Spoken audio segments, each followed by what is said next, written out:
좋아요와 구독, 알림 설정 부탁드려요. 오늘의 사연 지금 바로 시작해 볼게요. 안녕하세요. 30대 중반의 남자입니다. 지금의 아내와는 연애하던 시절 했던 동거와 결혼 생활까지 합해서 4년 정도 됐습니다. 어쩌다 보니 아직 아기는 없습니다. 책임져야 할 게 부족해서 다행인 걸까요? 요즘 저도 제가 무슨 생각을 하는지 알 수가 없습니다. 우연히 동네 편의점에서 맥주 몇 캔 사러 갔다가 동창 친구놈을 만났습니다. 썩 친한 편은 아니어서 졸업 후에는 죽었는지 살았는지도 모르고 연락조차 안 하던 친구인데 알고 봤더니 이 친구도 결혼을 해서 같은 아파트 맞은편 동에 살고 있더라고요. 요즘 집값도 말이 아니지만 제가 신혼집을 구할 때도 집값 때문에 아주 난리도 아니었습니다. 그러다 보니 서울에서 조금 떨어진 신도시에 신혼집을 구하게 되었는데 그러면서 서울에 자리 잡은 친구들과는 자연스럽게 만나는 일이 뜸해져 버렸습니다. 술 마시는 걸 좋아하는데 친구들도 가정이 생기고 집도 멀어지고 하니 서로 피곤해서 어느 순간부터는 가끔씩이라도 만나는 자리가 사라지게 되었지요. 그런 저에게 이 친구와의 재회는 언제고 술 한잔 마시고 싶을 때 만날 수 있는 소중한 만남이 되었습니다. 퇴근 후에 편의점 앞에서 맥주 한 캔 마시면서 그간 어떻게 지냈는지 안부를 묻고 있었는데 귀가가 늦어지자 친구동 와이프가 걱정이 됐는지 편의점까지 마중을 나오더라고요. 저랑 있는 걸 몰랐는지 집에서 입는 수수한 차림과 화장을 안 한 모습이 부끄러웠는지 저 먼발치서 친구놈을 불러서 데려갔습니다. 그 와중에도 허리를 숙여 인사를 하는 모습이 예의는 있어 보이는 사람이라는 느낌이 들었습니다. 먼발치서 보았을 뿐인데도 친구의 아내의 모습은 강렬했습니다. 나란히 섰을 때 친구와 키도 비슷해 보였고 대충 차려입은 모습도 몸매가 좋다 보니 옷이 살아 보였습니다. 마치 모델 같은 모습이었습니다. 위에 걸친 외투 아래로 보이는 펑퍼짐한 하체가 걸을 때마다 좌우로 실룩이는 뒷모습이 사라질 때까지 친구 부부를 바라보고 있었습니다. 저의 아내도 스타일이 좋은 편이긴 한데 아내는 요즘 여자들이 좋아하는 마른 몸매를 가지고 있었습니다. 아내와는 다른 볼륨 있는 뒷모습이 기억에 남았습니다. 어느 날은 친구놈의 초대를 받아 친구 집에서 술을 한잔 했습니다. 거하게 차려진 상차림보다 놀라웠던 건 가까이서 처음 본 재수 씨의 미모였습니다. 멀리서 봤을 때랑은 비교도 안 되는 아름다움의 시선을 빼앗겼습니다. 집에서 그렇게 화장을 할 필요까지 있었겠냐는 생각이 들었지만 쌍꺼풀이 진한 커다란 눈과 통통한 입술이 정말 매력적이었습니다. 처음 만난 그날 외투로 가려져 보지 못한 상체는 시선을 빼앗았던 하체보다도 더 대단했습니다. 옷 위로도 가늠할 수 있는 사이즈에 놀랐습니다. 이따금씩 상체를 숙일 때 보일락 말락하는 모습에 저도 모르게 눈이 돌아가더군요. 의외였던 건 친구놈 아내랑 제 와이프가 죽이 잘 맞는다는 것이었어요. 아내보다 2살이나 어렸던 재수 씨는 제 아내를 언니라고 부르며 잘 따르더라고요. 덕분에 두 집안은 서로 친해져서 주기적으로 부부끼리 만나 안 가본 동네 식당도 다니면서 즐거운 시간을 보냈습니다. 마음 놓고 술을 마실 수 있는 자리가 생겨서 너무 좋았습니다. 그날도 부부끼리 정기적으로 만나기로 약속한 날들 중 하루였습니다.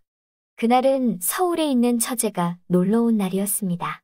친구놈의 급한 출장 때문에 모처럼의 모임이 파토가 날 뻔했는데 모임 자리는 이제 더 이상 저와 친구놈을 위한 자리가 아니었습니다. 아내와 재수 씨의 관계가 돈독해졌기 때문이죠.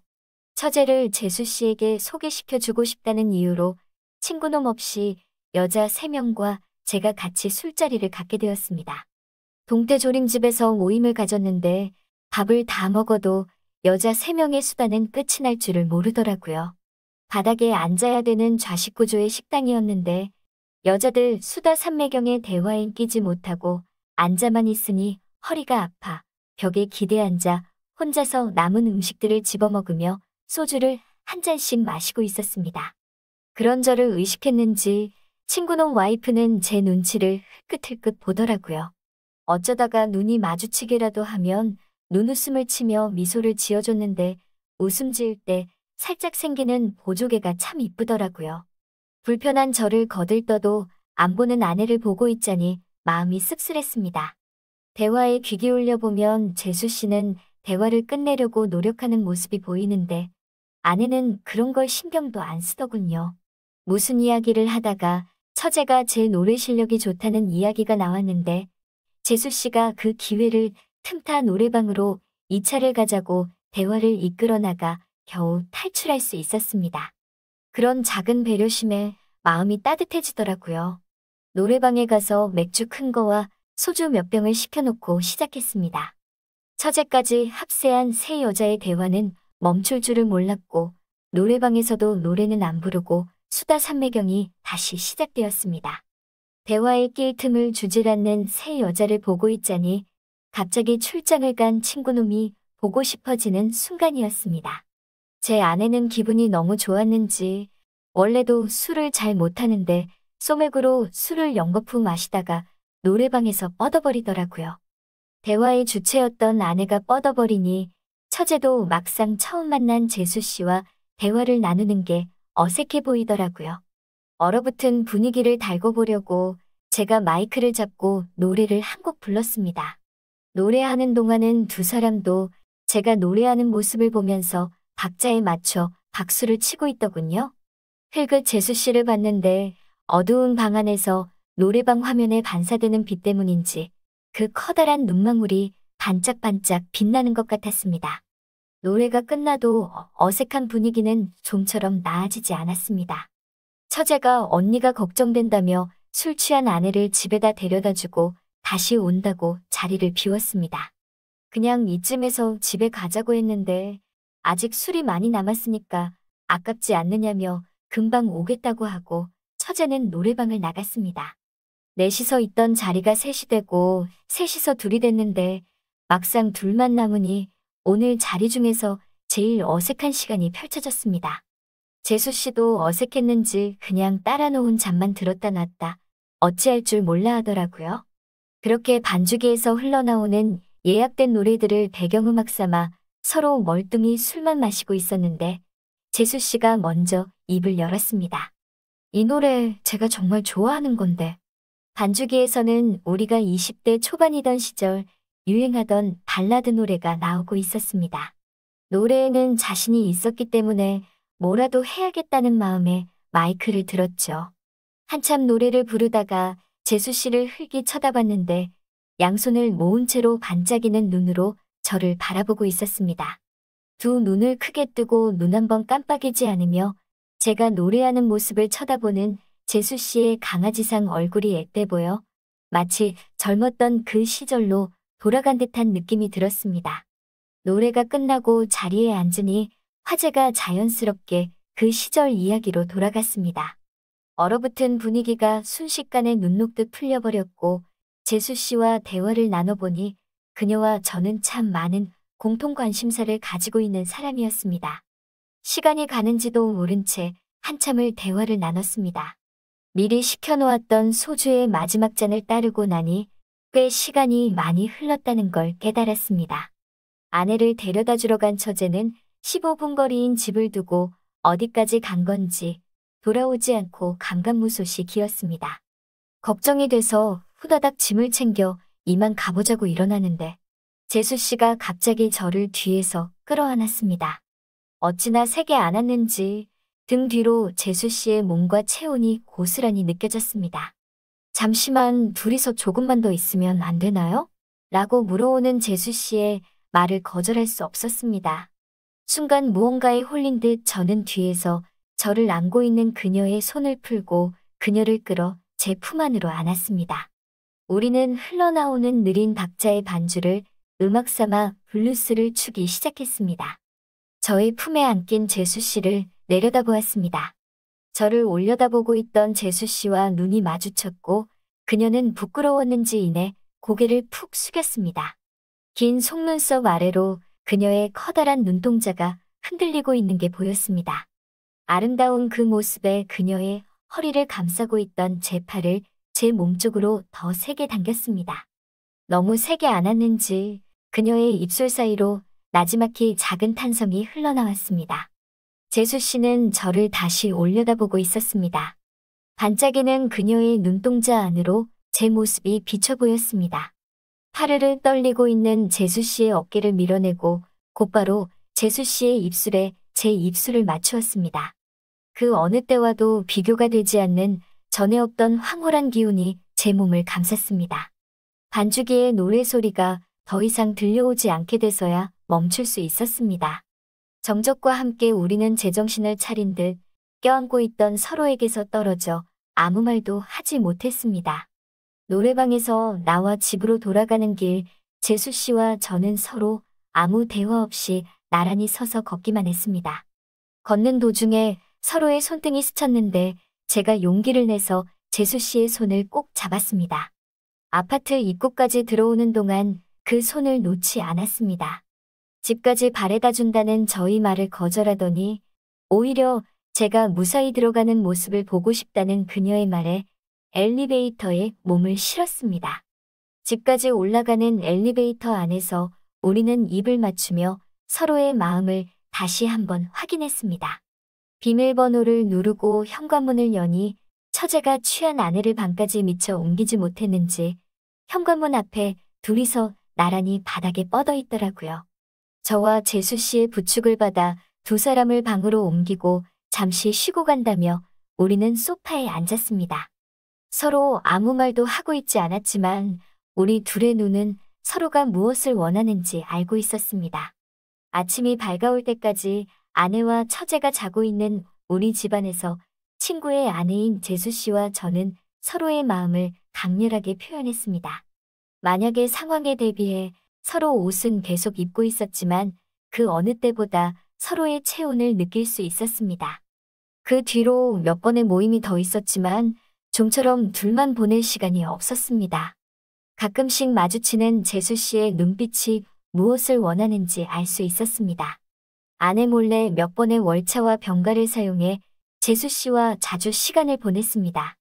더 이상 사용할 월차가 없게 된 지금 재수 씨와 함께 시간을 보내고 싶은 제 자신을 주체할 수 없습니다. 아무것도 모르는 아내와 친구놈을 보면 더 이상 이러면 안 된다는 생각이 들지만 이 만남을 멈출 수가 없네요. 어떻게 해야 할지 모르겠습니다. 제 이야기는 여기까지 하겠습니다. 시간 내주셔서 감사합니다. 좋아요와 구독, 알림 설정 부탁드려요. 오늘의 사연 지금 바로 시작해 볼게요. 안녕하세요. 20대 후반 남성입니다. 그냥 한번 주저리 저희 이야기를 해볼까 해서요. 가끔 길바닥에서 술 취해 뻗어 있는 여자를 어떻게 해봤다. 이런 얘기 들어본 적 있으신가요? 대부분은 거짓말일 테고 그게 사실이라면 그 사람은 아마도 콩밥 신세를 면할 수 없겠죠.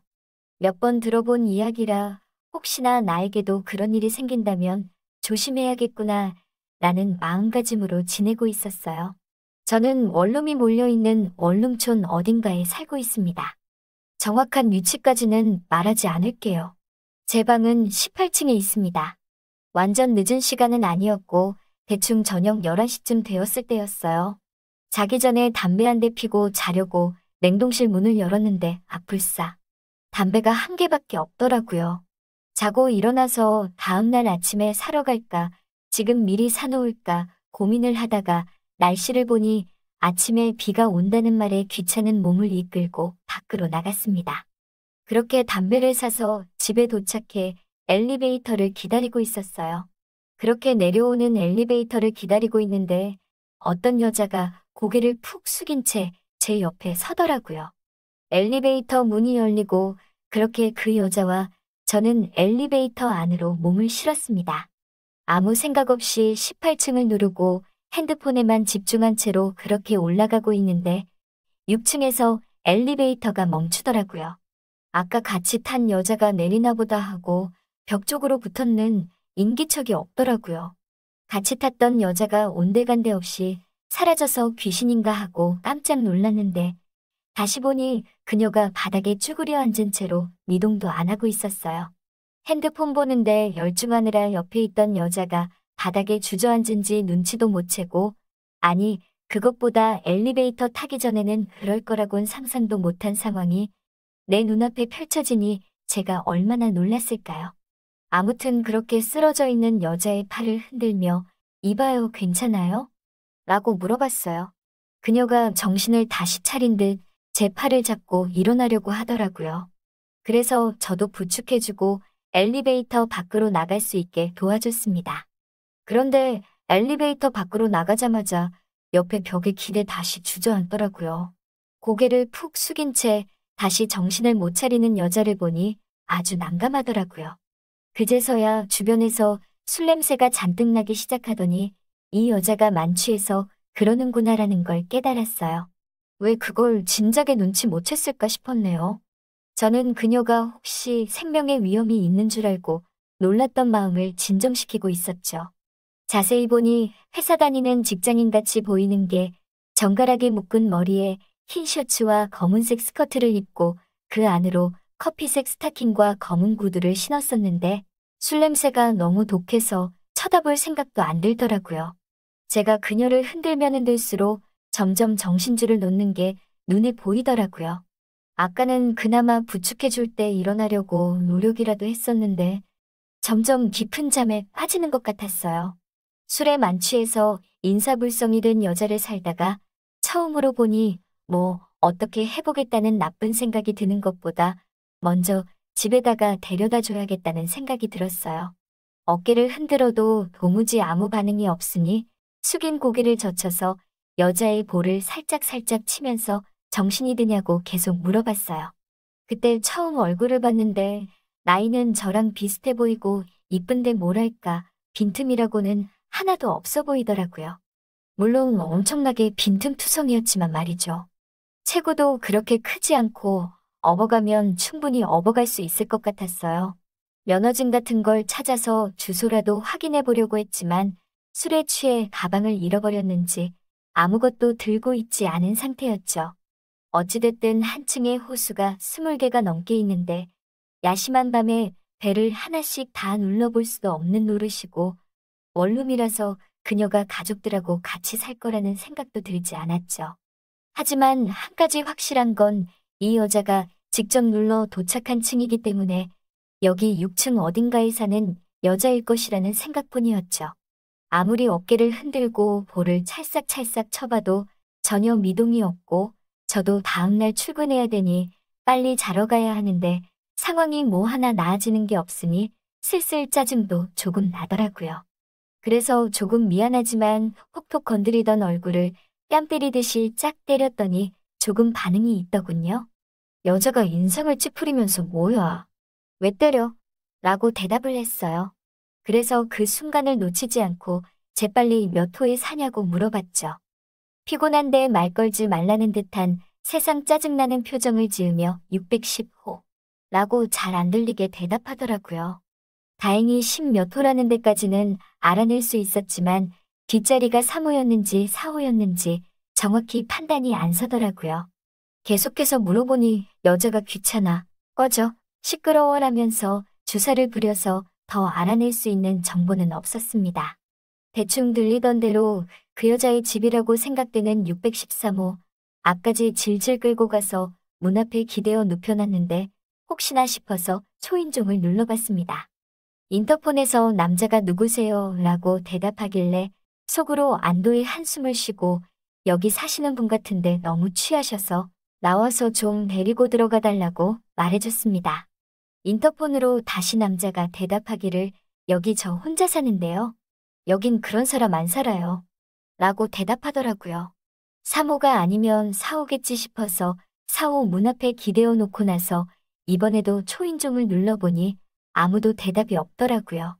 마침내 그녀의 방을 찾아준 것 같아 흔들어 깨우며 집에 들어가 자세요라고 말하는데도 그녀는 이동조차 없이 이제는 문에다가 몸을 기댄 채 코까지 골면서 자고 있었어요. 그래도 어떻게 집 앞까지 데려온 건데 깨워서 들여보내려고 아까처럼 흔들어 깨우고 뺨을 때려도 도무지 일어날 기미를 보이지 않았어요. 그러는 와중에 가끔씩 귀가하는 사람들이 저를 보고 이상한 눈으로 한 번씩 쳐다보고 가고 그 눈빛을 보니 내가 왠지 죄 지은 놈같이 괜히 찔리더라고요. 저는 잠깐 고민에 빠졌습니다. 여기까지 했으면 할 만큼 했다. 아니 그래도 어찌 젊은 여성을 밖에서 재우냐. 이 여자가 그렇게 무겁지도 않던데 내 방으로 데려간다면 데려갈 수 있겠고, 그런데 또 만취한 여자를 데려갔다가 이상한 오해를 사면 큰일 나겠다 싶고, 이래저래 고민하다가 그냥 초인종 눌러도 아무 반응 없는 이 집이 그녀 집이겠거니 해서 다시 제 방으로 돌아왔습니다. 술에 만취한 젊은 여자를 두고 온다는 게 죄책감이 느껴졌지만 더 이상 어쩔 방법이 없었어요. 방에 데리고 오고 싶은 마음은 굴뚝 같았으나 그러다가 어떻게 될 줄 알고 그렇게 하겠습니까? 그래도 방에 돌아와서 곰곰이 생각해보니 그래도 그녀를 그렇게 내버려 두고 온 게 자꾸 마음에 걸려 잠도 오질 않더라고요. 세상에 별의별 놈이 다 있는데다가 또 생각해보니 아까 그녀의 집을 찾아줄 때 의심해서 죄송하지만 옆집 사는 남자분에게 만취한 여자가 밖에 있다는 걸 알려줬잖아요. CCTV가 사방팔방에 있는데 어찌되었든 마지막에 데리고 내린 사람도 저였고 복도에 그 집 앞까지 끌고 온 것도 저였으니까요. 심지어 뺨까지 때린 건 덤이죠.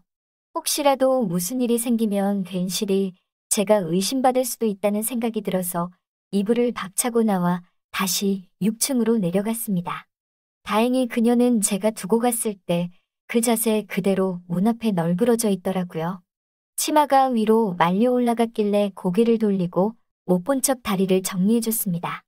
시간도 늦어서 내버려둬도 아무 일은 없겠는데 그래도 그냥 다시 버려두고 오자니 너무 뒤숭숭해서 일단 경비실로 내려갔습니다. 경비 아저씨에게 여차저차해서 지금 6층 집 앞에 여자 한 명이 쓰러져 있다고 말해줬어요. 경비 아저씨가 귀찮은 표정으로 취한 사람은 경찰에 신고해야지 어쩔 수가 없다고 술 취한 여자를 자기가 어떻게 하냐고 되묻더라고요. 저도 여태 그녀랑 씨름하다 왔으니 그 말에 딱히 할 말은 없었고요. 경찰에 신고하려니 문득 내가 뭐 잘못한 것도 없는데 괜히 경찰서를 같이 따라가게 되거나 귀찮은 일에 휘말려들 것 같은 생각이 들어 경비 아저씨에게 이렇게 말했어요. 경찰을 부르더라도 도착하기 전에 먼저 그녀를 안전한 곳에 있을 수 있도록 해주면 좋겠다고 말이에요. 말은 그럴싸했지만 일단 그녀를 경비실로 보내기만 한다면 그 다음은 경비 아저씨가 할 일이 될 테니까요. 경찰이 깨워서 집에 보내주던지 파출소로 데려가 술이 깰 때까지 보호를 해주던지 아무튼 귀찮은 일을 피해서 저는 얼른 자러 가고 싶다는 생각뿐이었죠. 경비 아저씨도 제 말을 듣더니 틀린 말은 아닌지라 따로 반박할 말이 없었나 봐요. 자리에서 일어나 어디냐고 같이 가보자고 하시더라고요. 그래서 다시 그녀가 있는 그곳으로 향했어요. 엘리베이터 문이 열리고 복도에 들어서자 맙소사. 잠버릇이 고약한 건지 그녀는 이번에는 복도의 대자로 뻗은 채 코까지 골며 자고 있더라고요. 경비 아저씨가 보기에도 좀 가관이었나 봐요. 아저씨가 저보고 도와달라고 해서 같이 부축해서 엘리베이터로 향했어요. 그나마 아까 정신이 조금이라도 있을 때는 괜찮았는데 완전 골아떨어져 버린 그녀는 둘이서 부축해도 굉장히 무겁더라고요. 그렇게 땀을 뻘뻘 흘리며 경비실 안으로 데려왔습니다. 경비실 안쪽 방에 그녀를 눕히고 아저씨한테 혹시라도 무슨 일 생기면 전화해달라고 하고 제 번호를 남겨주고는 집으로 돌아왔습니다. 침대에 누워서 세상 참 별일이 다 있다는 생각을 했어요. 그것보다 그렇게 취해 있는 여자를 처음 본 것 같아서 더 놀랐네요. 아무리 대한민국 치안이 좋다지만 겁도 없이 그렇게 취할 수가 있을까? 무슨 일 때문에 그렇게 취한 걸까? 뭐 그런 생각을 했죠. 가방도 전화기 같은 것도 아무것도 없는 걸 보니 근처에서 술을 마신 것 같은데 엘리베이터 타면 가끔 긴장이 풀려서 정신줄 놓칠 때가 있잖아요. 그런 게 아니었을까 그런 생각도 들고 양치를 하려고 화장실에 가니 제 어깨에 그 여자의 화장품이 묻어 있더라고요. 그걸 보니 또 한편으로는 기분이 묘해지기도 하고 다 지나간 마당에 나쁜 상상을 해봤자 큰일 나겠다 싶기도 했고요. 그렇게 특별한 만남에 아쉬움을 뒤로 한 채 잠에 들었습니다. 그리고 아침 출근길에 경비 아저씨에게 그녀는 어떻게 됐냐고 물어봤어요. 방금 막 술이 깨서 상황 파악하고 사과하다가 나갔다고 하더라고요. 나갔다고 하는 말에 몇 호 사는 분이었냐고 여쭈어 보니 우리 옆에 건물 사는 사람인데 애초에 건물을 잘못 찾아온 거라고 하더라고요. 건물 입구가 똑같이 생겨서 헷갈릴 법도 한데 건물을 잘못 찾아왔다니 그녀 입장에서는 굉장히 위험했을 수도 있던 상황인 거죠. 막상 제가 했던 일이 사람 하나 구했다는 생각이 들어서 뿌듯했네요. 회사에서 일하다가 모르는 번호로 전화가 와서 받았는데 그녀였습니다. 어제 도와준 일에 대해 굉장히 감사하다고 담례로 술 한잔 사고 싶다고요. 술 때문에 어제 그런 꼴을 봤는데도 또 술을 마시자고 할 줄은 몰랐는데 말이죠. 그렇게 저는 퇴근 후 그녀를 만났고 자초지종을 들어보니 남자친구와 헤어져 혼자 술을 마시고 그렇게 됐다고 하더라고요. 그 뒤엔 어떻게 됐냐고요? 헤어진 남자친구를 이겨내고 그녀는 새 남자친구를 사귀게 되었어요. 그녀의 새 남자친구는 바로 저입니다. 사연 쓰고 있는데 뒤에서 술 먹고 대자로 뻗은 내용은 쓰지 말라고 닥달하네요. 만취한 그녀를 어떻게 하지 않고 잘 도와줘. 이렇게 저도 좋은 사람을 만나게 되었어요. 여기까지 사연 들어주신 분들 모두 감사드리고 좋은 하루 되세요.